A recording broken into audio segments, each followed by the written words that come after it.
Chega, quero sorrir, mudar de assunto. Falar de coisa boa, mas na minha alma ecoa agora um grito. Eu acredito que você vai gritar junto. Chega, que mundo é esse? Eu me pergunto. Chega, quero sorrir, mudar de assunto. Falar de coisa boa, mas na minha alma ecoa agora um grito. Eu acredito que você vai gritar junto. A gente é saco de pancada há muito tempo e aceita. Porrada da esquerda, porrada da direita. É tudo flagrante, novas e velhas notícias. Mentiras verdadeiras, verdades fictícias. Polícia prende o bandido, bandido volta pra pista. Bandido mata o polícia, polícia mata o surfista. O sangue foi do Ricardo, podia ser do Medina. Podia ser do seu filho jogando bola na esquina. Morreu mais uma menina que falta de sorte. Não traficava cocaína e recebeu pena de morte.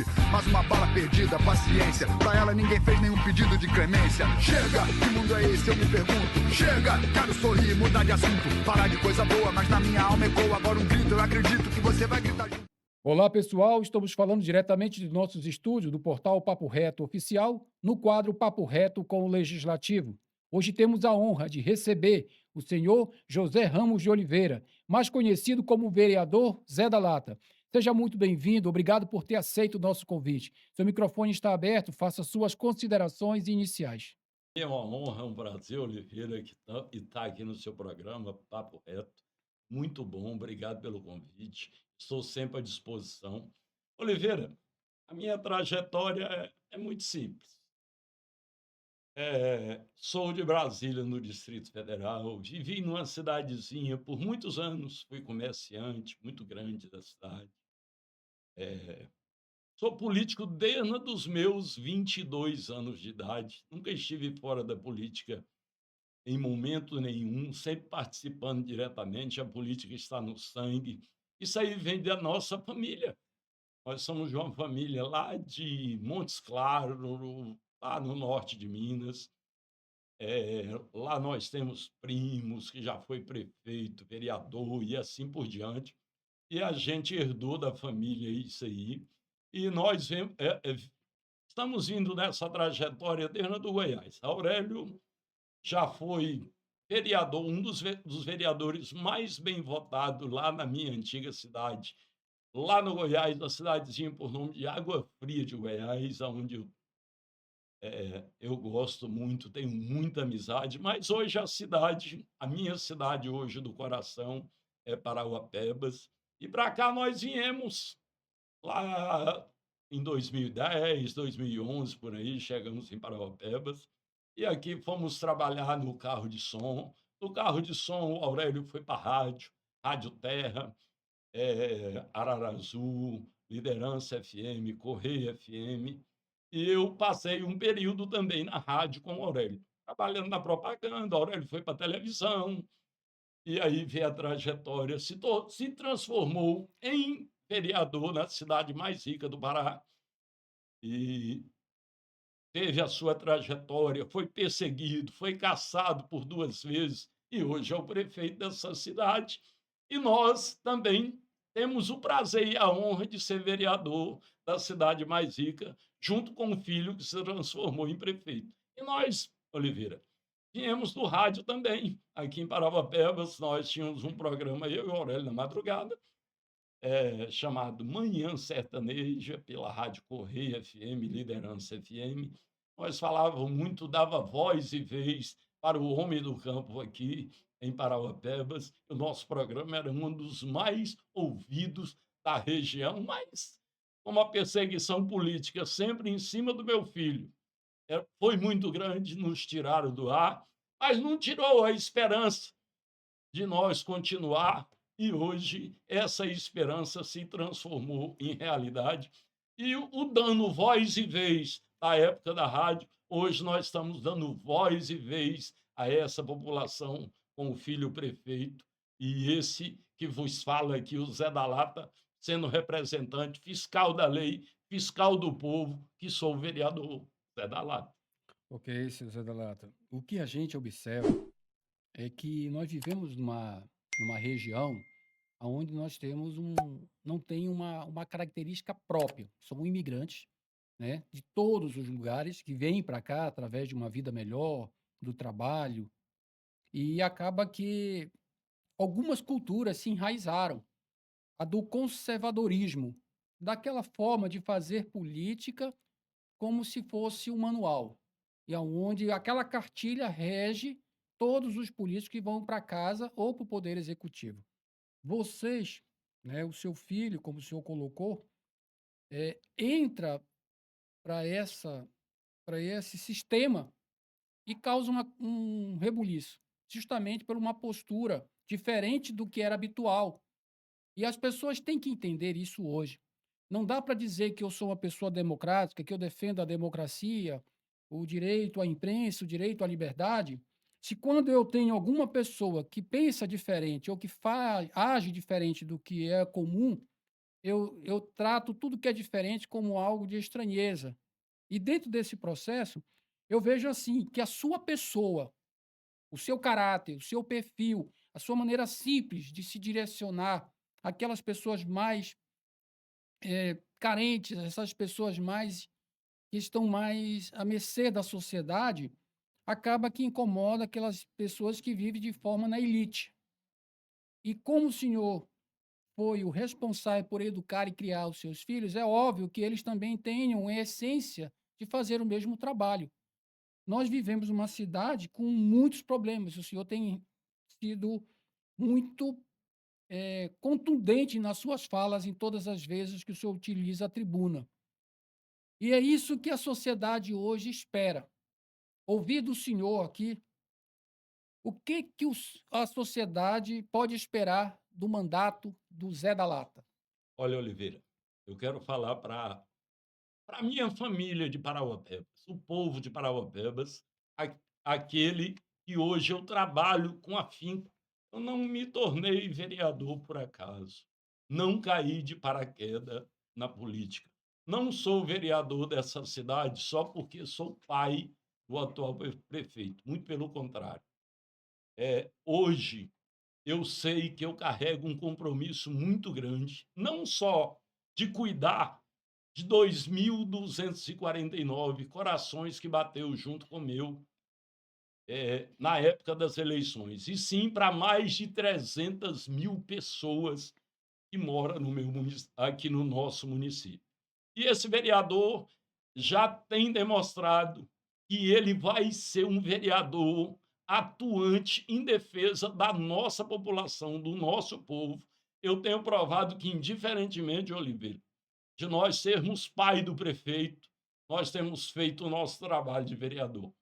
Eu cobro como parlamentar quando as coisas não estão certas, bato palma para a gestão quando está dando certo e muitas vezes ainda puxa a orelha do filho em casa para seguir no caminho correto, que é isso que nós queremos. Aqui, o Aurélio se transformou em prefeito em Parauapebas porque a população daqui não aguentava mais o desmando dos governantes que por aqui passaram, e eu não tiro nenhum, eu acho que vem desde o começo, que virou cidade Parauapebas, que teve prefeito e vereador, e vem aquela política do toma lá da cá. Muita gente enricou nessa cidade. Muita gente carregou o dinheiro do povo desse lugar. Muita gente teve o poder dado por essa população e virou as costas e só se preocupou em encher os bolsos, enricar a família, e não fizeram o dever de casa, Oliveira. Deixou a nossa cidade da maneira que está. Hoje, Parauapebas se transformou de uma cidade rica, milionária, como a cidade mais rica do estado, só perde para Belém, numa grande favela, porque os governantes para trás não fizeram o dever de casa. E hoje eu vejo a luta que está passando o filho e todo o seu secretariado para colocar a nossa cidade no rumo, voltar a fazer as coisas certas. Nós tivemos para trás, por exemplo, um governo de 16 anos na mão de uma pessoa só, por sinal, um professor que abandonou a educação do nosso município, como abandonou a nossa cidade inteira. E essa pessoa, se tivesse feito o dever de casa certinho, se esse prefeito que comandou os últimos 16 anos, um recurso gigantesco, um CEFEM lá em cima, A nossa cidade hoje, até as placas de endereço era banhado de ouro, porque dinheiro Parauapebas tem e vem de uma gestão desastrosa, que é isso que nós estamos tentando consertar. Já em 4 meses de governo, nós já vemos a nossa cidade tomando um outro rumo, tomando uma outra direção. Sabemos que é difícil porque o serviço público não é fácil, não é como uma empresa comum, não é como você aqui no seu podcast, aqui você paga, aqui você demite, aqui você contrata. A prefeitura tem um rito, tem um trâmite para ser feito, então demora tempo. Mas para o Apebas, eu tenho certeza que em muito pouco tempo, quando nós conseguimos fazer as licitações necessárias, os contratos para as obras, nós vamos se transformar numa grande cidade, num grande canteiro de obras a céu aberto, que será a nossa querida Parauapebas. Ok. Seu Zé da Lata, o senhor colocou aí a questão de ser um vereador, um parlamentar atuante. E acima dessa sua atuação nos 100 primeiros dias do seu mandato, a gente consegue visualizar 4 pontos que eu gostaria da gente conversar um pouco sobre isso. O que eu considero um dos fatores principais é a saúde, né? A saúde que nós temos hoje, muito que falar dela, e hoje eu nem falaria mais do passado, porque nós temos, todos que estamos aqui, temos consciência do que nós encontramos. Mas falar dos desafios para o presente, no presente e para um futuro. Nós temos também a questão da educação, que durante muito tempo foi criado um ciclo da fome, que era aquele intermediário, escolas que não eram escolas, que eram prédios alugados. Galpões, Exato. né? Nós temos aí a necessidade de entender que os nossos filhos, quando saem do ensino fundamental e entram para o ensino médio, não deixam de ser nossos filhos. Eu vejo muito a prática da gestão passada dizer que a responsabilidade é do Estado, enquanto que ele usa a estrutura do município. Então, o discurso de que filhos da terra continuam sendo e precisam ser acompanhados. Nós temos aí a questão dos nossos feirantes, que eu vou falar sobre isso com o senhor, que eu acho que é um ponto que a gente precisa sair para o campo da ideia, porque o problema a gente já tem, já conhece a causa, os fatores, agora nós temos que melhorar esse processo, o senhor tem tocado muito nessa questão, e a questão das creches, a questão da água, a questão de um olhar humanizado para todos os processos. É óbvio, como o senhor bem colocou, não tem condição alguma de fazer isso em curto período de tempo, sendo que o senhor recebe todos os dias demandas de uma sociedade carente de tudo, né? E aí a gente fica com aquela sensação da impotência, né? Da sensação de que abraçou um abacaxi muito grande, muito maior do que se mensurava. Então, começando pela questão da saúde, hoje nós temos um problema que eu vejo assim, alguns dizem ter um problema, outros dizem ser solução. Mas até o momento, nós temos narrativas, muitas tiradas de contextos e cortes para que eu publique isso de alguma forma tendenciosa na mídia, direcionando a sociedade para um entendimento que se quer, né? E isso não nos traz a solução. Então, nós temos hoje o HGP, um hospital que começa nessa gestão que o senhor citou de 16 anos, que é concluído ou entregue na forma que foi possível, na gestão de um outro Um outro prefeito, governo. e que quando se pensou naquela época fazer esse processo que agora está sendo cogitado, que é justamente o Estado assumir, se foi dito que não poderia por inúmeros fatores, erros estruturais, uma série de coisas. E como não houve uma reforma, como não houve essa infraestrutura, agora o Estado quer assumir. Eu vejo isso com uma certa preocupação, mas o senhor tem sido, talvez, aquele alerta que tenta, junto com seus colegas, mostrar que é preciso discutir e olhar para dentro do problema e buscar uma solução. O que nós precisamos hoje investir? É na saúde básica. Porque se eu atuo na saúde básica, eu estou fazendo o meu dever de casa. eu vou evitar que ocorram altas complexidades. E se acontecer, o Estado aqui dentro assume esse papel. Mas hoje, pegar um hospital geral que não oferece uma estrutura para ser um regional, que precisa de reforma, precisa de adaptação. E aí surge a proposta de termos um outro hospital, que seria o municipal, dadas essas circunstâncias, que os nossos munícipes já não teriam acesso que hoje têm ao hospital, porque precisariam entrar numa fila de espera. Isso tudo tem sido cogitado na sociedade, mas ninguém esclarece. E a oportunidade é essa nossa. Não é melhor manter o hospital HGP como hospital municipal e se pensar a médio e longo prazo, junto com o governo do estado e, quem sabe, até o governo federal, através de emendas, como o prefeito tem conseguido, construir, sim, dentro dos moldes legais, com toda uma estrutura, dentro dos padrões que tem que ser.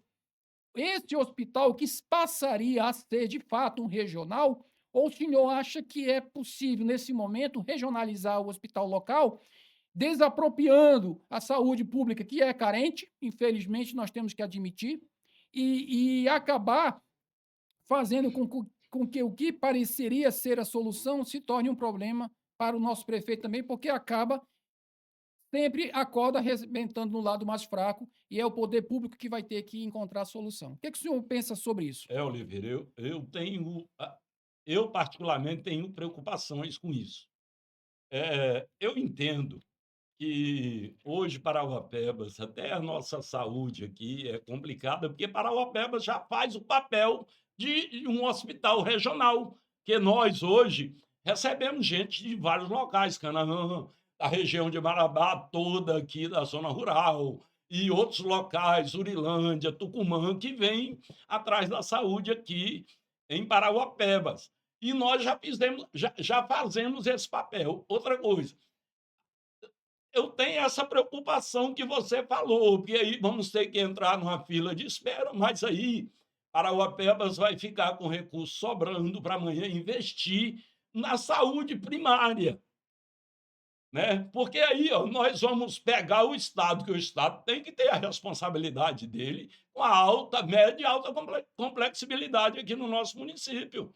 E isso, o Estado estava se tirando de banda e o prefeito Aurélio, então, ofereceu a estrutura para que ele regionalize o hospital, para que ele mostre que ele quer fazer aqui, não só levar o nosso recurso daqui, como faz hoje, já há muito tempo carrega, agora mesmo vão ser tirados do recurso de Parauapebas 450 milhões de reais do ICMS, que foi retirado pelo governo do estado.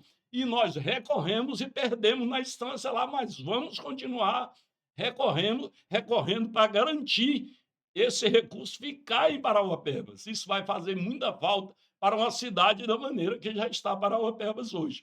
Então, a ideia hoje do Aurélio é que o governador assuma, porque nós vamos deixar a responsabilidade, vai vir mais especialidade, vai vir as palavras técnicas eu não sei Sim. bem expressar, vai vir mais especialidade para Parauapebas. Parauapebas vai ficar liberada para cuidar da saúde primária. Nós vamos ter mais recursos para investir nessa saúde em muitas áreas aqui que hoje nós somos, a nossa população fica carente, como dentista e outras, que nós temos feito as nossas fiscalizações nos postos de saúde para saber como é que está. E o Estado, meu irmão, vai ter que se virar para poder manter a média e alta complexibilidade. E amanhã nós vamos pensar até num outro hospital municipal novamente para cuidar da outra parte. Essa é a minha ideia. Perfeito, perfeito. E continuando aí na pauta do Estado, nós vamos falar agora das escolas municipais e as escolas que municipais atendem à rede estadual. O que eu tenho acompanhado da educação em nosso município, e eu sou bastante atuante quanto a esse aspecto, mas eu sou aquele atuante que não fica batendo palma, né, para fazer número para o que está errado. Também não sou aquele que só aponta o defeito, mas eu sou obrigado a, a refletir sobre a nossa educação municipal. o que que a gente tem tido? Uma população, né, de estudantes, uma comunidade, como é chamada, de quase 50.000 alunos, isso todos os anos. Quando a gente vê para 50.000 alunos números reais disso tudo, é uniforme, é material escolar, é estrutura das carteiras, salas e alimentação, transporte, é uma cidade. É uma cidade para se gerir. E o que a gente viu nos outros anos é um total de respeito, um abandono, uma despreocupação e muita fake news, mas no sentido de mostrar para a sociedade que estava tudo bem. E só quem vive o cotidiano, a realidade, sabia que não estava bem. E o problema maior é que a cada ano, pense bem comigo, nós temos alunos do nono ano que vão encerrar a sua jornada dentro da escola municipal, encerra o ciclo do ensino fundamental e vão para o ensino médio. E aí a gente observa, dentro dessas escolas de ensino médio, que não se pensou nos alunos que precisam do primeiro ano migrar para o segundo, do segundo migrar para o terceiro, e daqueles que vêm do nono ano que vão para o primeiro, e aí a gente sempre esbarra na mesma dificuldade. Não se tem estrutura para abrigar, para acolher os nossos filhos. Aquelas pessoas que precisam ter uma educação de qualidade e faz com que a sociedade ache que a gente é chato, que a gente fala demais, que a gente só aponta defeito, porque o outro lado tem uma estrutura grande, que faz grandes vídeos, é o ilusionismo de que está tudo bem, que é tudo maravilhoso. Mas a realidade nossa, e é isso que eu vejo, como é que o poder municipal, diante do seu mandato, que o senhor tem pontuado essa questão do ensino, tanto fundamental quanto ensino médio, de que forma a sociedade pode se amparar dentro das suas ideias, dos seus posicionamentos, das suas buscas, para que isso, de fato, deixe de acontecer e nós possamos usufruir de uma nova realidade. Olha, Oliveira, eu vejo hoje aqui muita falta do Estado dentro do município de Parauapebas. Eu acho que o Estado hoje fica muito assim, escorado em Parauapebas. Fala, Parauapebas tem dinheiro, então nós vamos deixar tudo por conta de Parauapebas. É o que você falou, por exemplo. O Estado usa boa parte dos prédios, da estrutura que nós temos, que já é pouca, né, para utilizar para as coisas que é de responsabilidade dele. O governador, o Estado tem que fazer a sua parte em Parauapebas, para liberar Parauapebas para fazer a parte dele. Agora, eu vejo que hoje aqui todo mundo, até município vizinho, fala assim: ah, não, não se preocupa, não, nós vamos utilizar o que é de Parauapebas, sendo que aí está utilizando as coisas que é da população de Parauapebas. Gostaríamos muito e vamos cobrar isso do governo do estado, faça a sua parte. Nós já temos uma problemática muito grande na questão estrutura de escola aqui. Por exemplo, hoje nós temos apenas 74 a 76 escolas. Eu não sei o número preciso, mas Envolvendo o município e a zona rural, é mais ou é, menos isso. é isso aí que nós temos. Enquanto Marabá tem 214 escolas, hoje nós somos praticamente, o município é igual, o número de votantes é praticamente o mesmo, o tamanho do município é praticamente o mesmo, e Marabá então tem quase 3 vezes mais prédios escolares próprio do que Parauapebas. E outra, Parauapebas tem a questão dos galpões insalubres, e sem ar-condicionado, sem ventilação. Eu tenho feito muitas fiscalizações nas escolas, fiz as fiscalizações antes de começar as aulas para ver as estruturas, estive em vários locais que nem telhado tinha nas escolas, entendeu? Eu não sei como esses alunos veio do outro governo estudando naquelas escolas, como, por exemplo, a escola Carlos Drummond, ali na subida da Baixada Fluminense, não tinha teto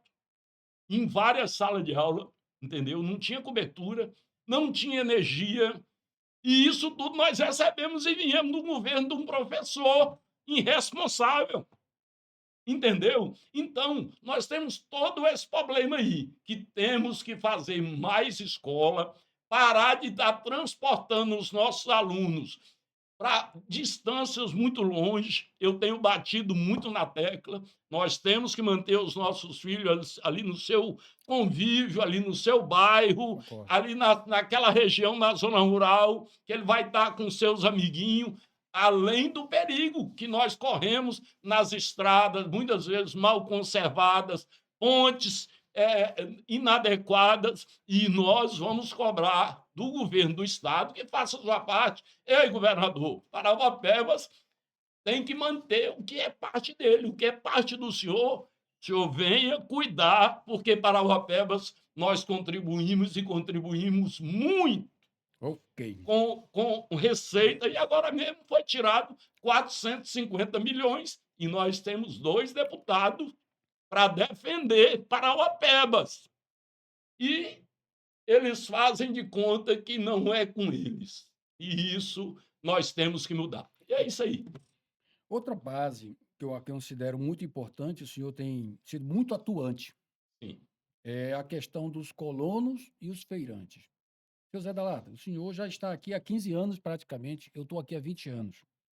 E se tem uma coisa que eu acho que é comum entre nós dois, é que a gente convive no meio da população, né? Eu não fico dentro de uma sala fechada, assim como o senhor, a gente está ali sentindo na pele o que a sociedade sente. E quando o senhor vem com a questão dos feirantes, a gente observa que há mais de 2 décadas, o modelo de feira em nosso município é interditar uma via pública, que isso já vai de encontro ao Código de Trânsito Brasileiro, que é o direito de ir e vir, né? Obstruir uma via. Aí essa feira, ela não tem uma visita ou uma orientação da vigilância sanitária, Não tem banheiro. banheiro químico, não tem tendas padronizadas, até fornecida pelo poder público, uma ordenação de ter uma torneira, uma coleta de lixo, para que logo que termine a feira, já se tenha a via desobstruída. Não, fica tudo sujo. Então, quando a gente fala do feirante, a gente observa vários aspectos que são falhos. Primeiro, quando a gente não organiza a casa, se estabelece o caos. O que eu quero dizer?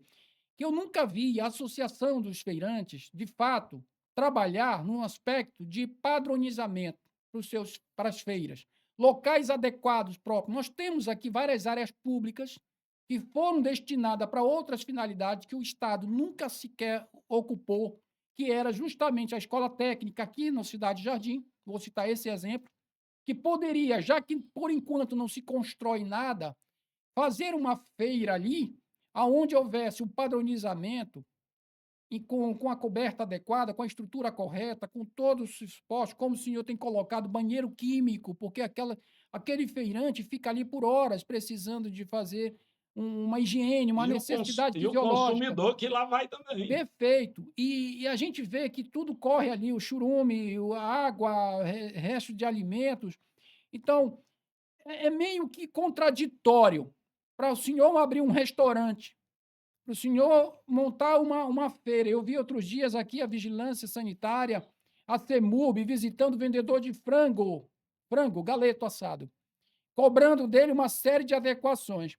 Mas você vira para o lado, à margem do poder público está o feirante ali, E o esgoto está ali no meio da a rua. céu aberto, vendendo de qualquer jeito, pegando de qualquer forma. Então, é preciso que a sociedade entenda que não é só papel do poder público, que também os feirantes precisam se organizar entre si, buscar recursos através. Nós temos várias secretarias, eu vou citar rapidamente. A Secretaria de Desenvolvimento, O Banco do Povo. o Banco do Povo, nós temos aí a Secretaria de Cultura, de Agricultura, que ela tem um papel fundamental, porque é o agricultor do homem do campo que vem Com para cá. certeza. Nós temos a CEMURB, que precisa cuidar dos nossos locais, tá? Então, nós temos várias secretarias que poderiam unir recursos e atuar. E eu vou lhe dizer mais, vereador. Eu acredito muito no seu papel, no seu trabalho, na forma como o senhor conduz as coisas, porque a sua forma franca, às vezes, pode até ferir. Mas é o que precisamos ouvir.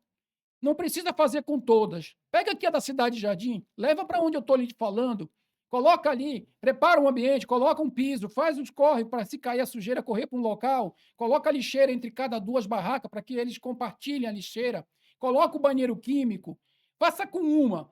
Aí vem a público e diz, ó, vou fazer com todas as outras. Esse aqui é o protótipo, é o modelo, porque não dá para fazer em todas. Mas se a gente não sai disso, eu vou lhe dizer uma preocupação que eu tenho. Eu não sei se o senhor vai concordar comigo.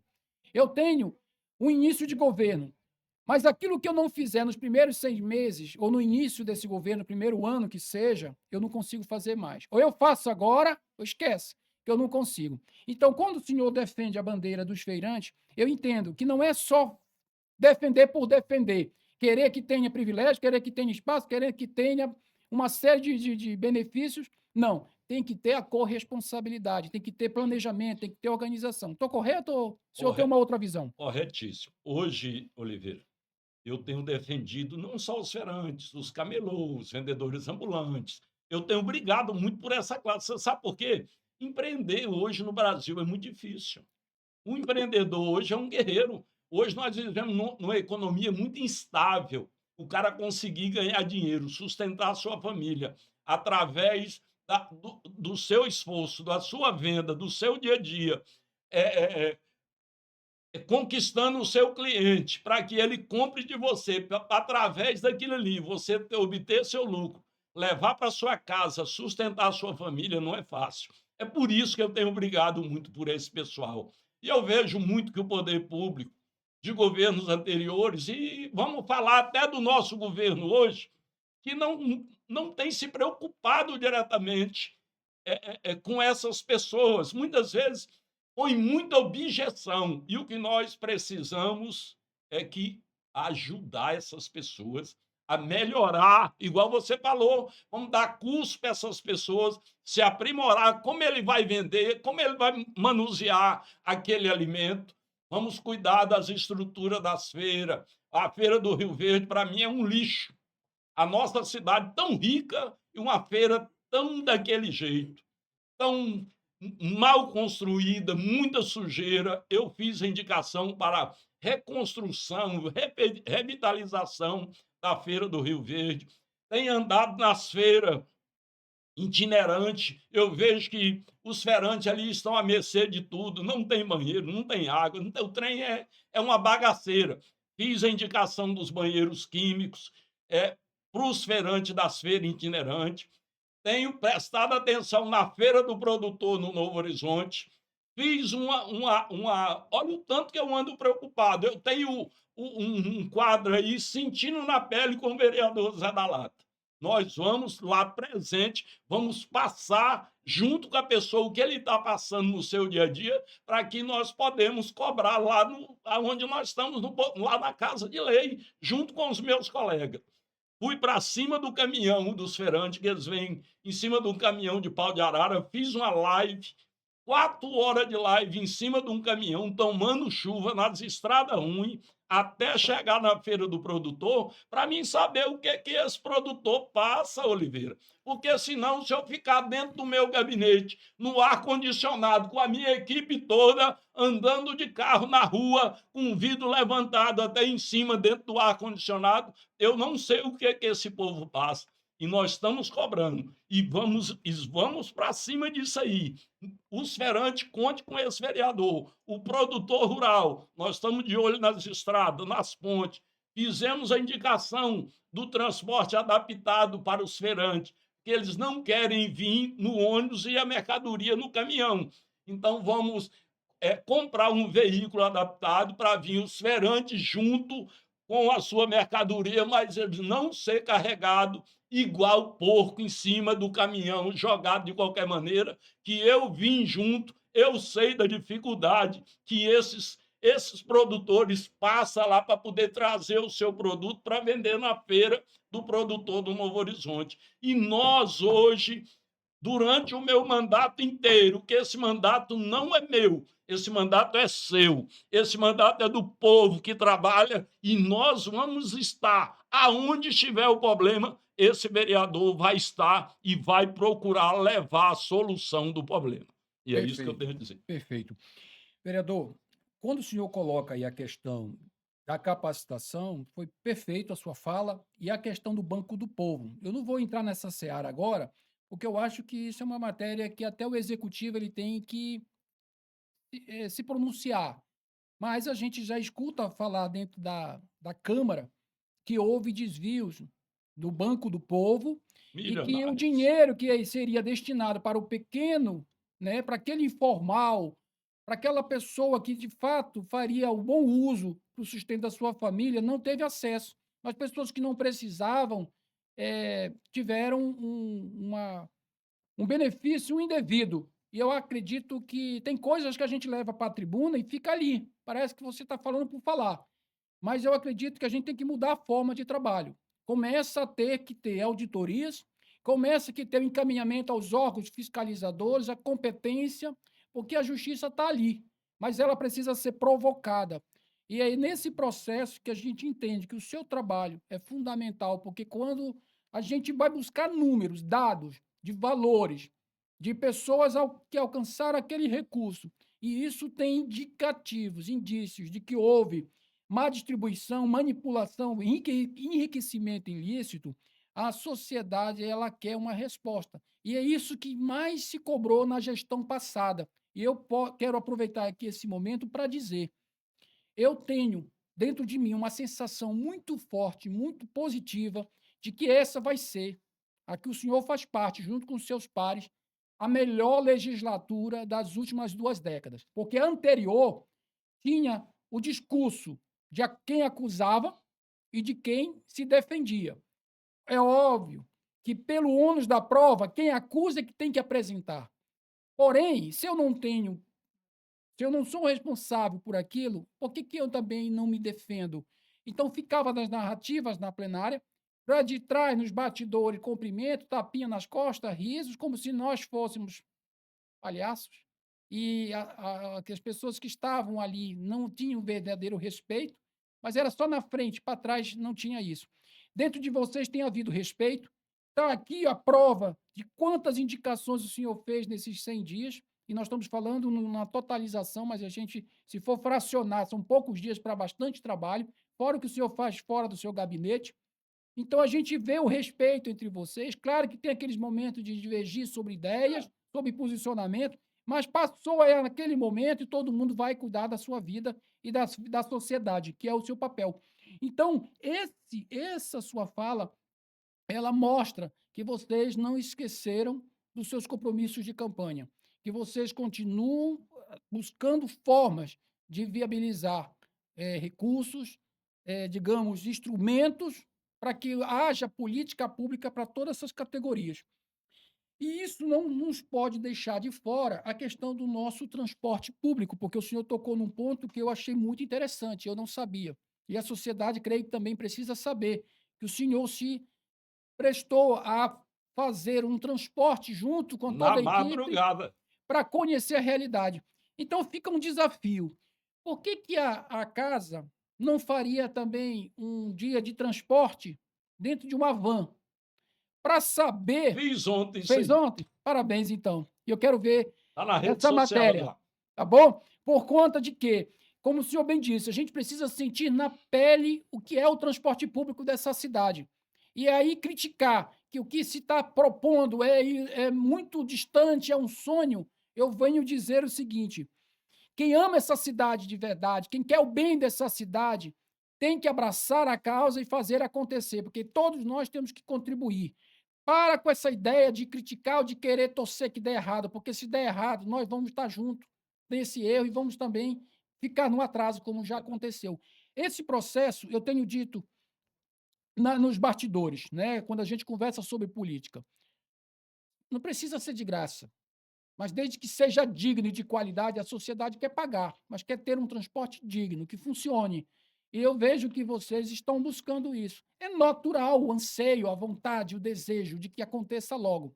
Mas se o senhor fez esse transporte, eu gostaria que o senhor falasse aqui para os nossos telespectadores, os nossos ouvintes, qual é a sensação que o vereador Zé da Lata teve ao fazer essa experiência de encarar um transporte público entre uma rota e outra, para entender o que é que a sociedade tem sentido. Oliveira, meu irmão, Isso aí eu tenho estado aonde o problema está.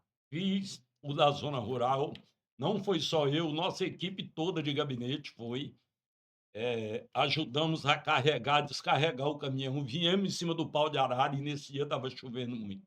Estrada ruim, 4 horas de viagem eu vim. E ontem, você tocou no assunto, acho que você nem sabia, eu peguei uma van ontem, 6 horas da tarde. Pete estava junto, Érica, nossa outra da mídia, e nós andamos da Cidade Nova até o Vila Nova.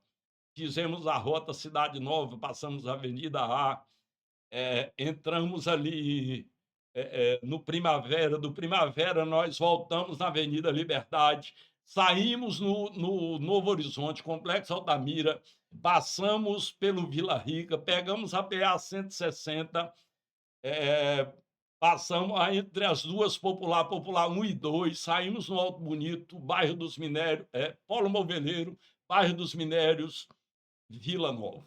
Isso uma única rota. Numa única rota. Ontem nós fizemos isso foi mais ou menos 1 hora de viagem, 1 hora e meia, né? 1 hora e meia.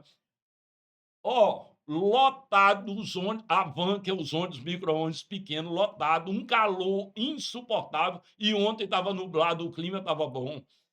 Ontem eu vim dentro do ônibus, vai sair na rede social aí, gente. Vocês que não acompanham o Zé da Lata ainda, vai lá, vereador Zé da Lata. Nós temos muita coisa que nós fazemos, me ajuda a chegar aos 10.000 seguidores.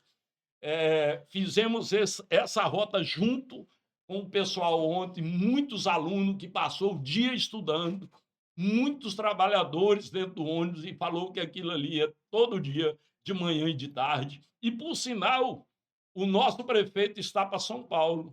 Foi numa cidadezinha que me passou o nome aqui agora, eu sou muito ruim de nomes, ver uma cidade que adotou o transporte público coletivo gratuito. Ele foi lá ver como funciona para trazer para a nossa cidade. E ontem nós fomos no Sentindo na Pele, dentro das vans, do transporte público de Parauapebas, mostrar para essa população de uma cidade rica, bilionária, a cidade mais rica do estado do Pará, como que os nossos trabalhadores, os nossos alunos passam no transporte de má qualidade em Parauapebas. Mas eu tenho a te dizer, e ao povo de Parauapebas, num espaço muito curto de tempo, essa nossa cidade terá um transporte digno, com ar-condicionado, ônibus novos, de qualidade, e uma coisa principal, gratuito para toda a população de Parauapebas. E isso que nós fizemos ontem vai ficar só no passado, vai ficar na história o que nós fizemos ontem e vamos andar num transporte público de qualidade que a população de Parauapebas merece. Perfeitos. Agora, nós entendemos que a questão aqui é política. Tem que ter vontade Tem que política. ter vontade de Essa fazer. questão do transporte público, eu, como especialista da área de trânsito e transporte, nesses 20 anos, eu acompanhei todos os governos e soluções existiam, existem e foram apresentadas, mas a falta de vontade política ou a politicagem de atender a pequenas categorias em detrimento da população, que é o verdadeiro merecedor desse serviço de qualidade, que é o eleitor, sempre foi desprezado. E eu desejo muito no meu coração, e o senhor pode contar com todo o nosso apoio, da nossa estrutura, do nosso portal, do nosso podcast, que nós estaremos encampando junto com o senhor, com o seu gabinete, essa luta pelo transporte digno e que o poder público, de fato, doa a quem doer, faça o que tem que ser feito. Para encerrar nesse processo das ações que o senhor tem feito, as suas indicações, nós temos aí a questão que é fundamental. Todo mundo tem um trabalho, todo mundo tem uma rotina, tem uma atividade, mas tem o seu momento de lazer.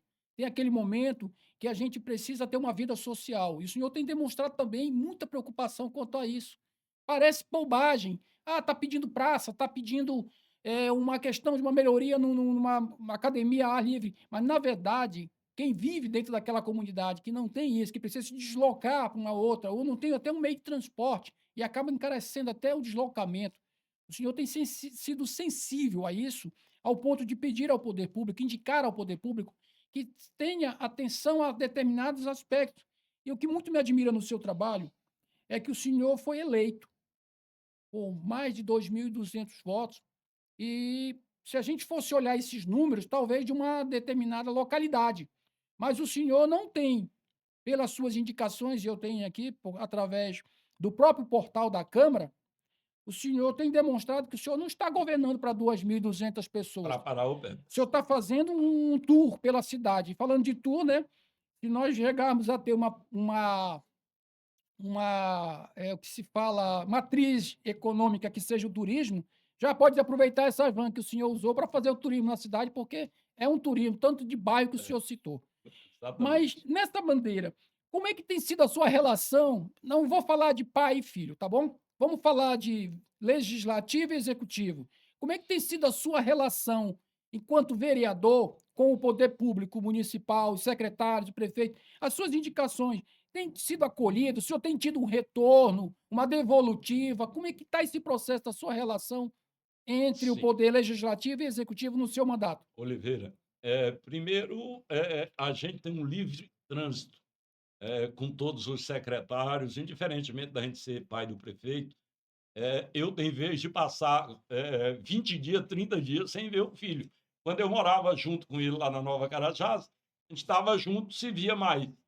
Mas hoje eu mudei, estou morando no Complexo VS10, né? Morava ali na beira do Lago da Nova Carajás, mudei para um bairro de periferia, porque o meu perfil é do povo simples. Você não vai me ver num restaurante chique ou numa padaria chique.